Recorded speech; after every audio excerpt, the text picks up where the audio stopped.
In one of our last videos, a lot of you suggested that we go out and find ourselves a good splitter. So I turned to Facebook Marketplace, and here's what we found. This was the best deal I could find on a wood splitter.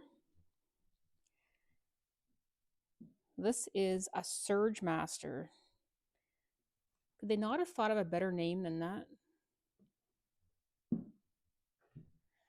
This unit is made in Canada. It's got a little Subaru engine on it.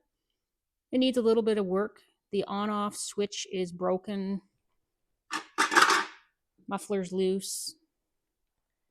But that's okay. I'm sure we can get this thing fixed up.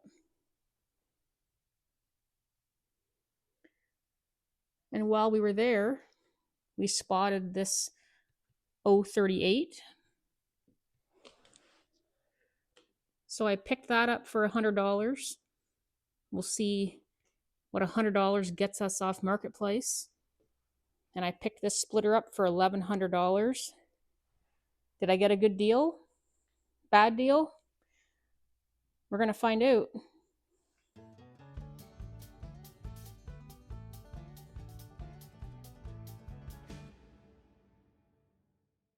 Quick update on the splitter. So the Subaru engine, it does run. I heard it running when we picked it up. It does have a broken on and off switch. I looked this up. Aftermarket was like $60 and a month to get it. It's got a special 2-wire switch. I'm sure I could figure out how to do a 1-wire switch, but I don't even have it here on a new or a used engine that runs those 2 screws. Anyway, another thing, the muffler. The muffler cover, muffler heat shield rotted right off. There's 2 great big holes. The metal is very thin. I was going to try and weld it, so I thought I'll take the muffler off. The 2 exhaust bolt studs are, the nuts are stuck to the studs and the threads are coming out with the studs out of the aluminum cylinder head. So it's parts support. I think Subaru Robin engines are done. But I had that Honda come off a pressure washer. The guy left the pump outside. It froze. Hardly any hours. And it's a GX 200. The shaft's the same. It's been out back in the barn for a really long time. So I got that on. I went to put it on. I noticed 2 of those engine bolts were loose on the inside. Then I started looking at this plate, and it was bent. That's been hit before. I mean, this was commercially used. That's okay. I still got a fair price, I think. So I just had to straighten that out with the hammer and the adjustable and get this so the engine would. It was rocking about probably a 1/16 of play back and forth, which is not good because if you tighten an engine down on a not a level plate, you could end up cracking the block. I've seen that happen on a wood splitter before. So I got that straightened out. I'm just going to bolt this down now, and I think that was all the points I wanted to make. Is there, we're good. A little bit, like a 32nd maybe of play in that now. So I'll bolt this down now.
So this cutting firewood is supposed to warm you up twice. My hands are freezing right now. So that's enough.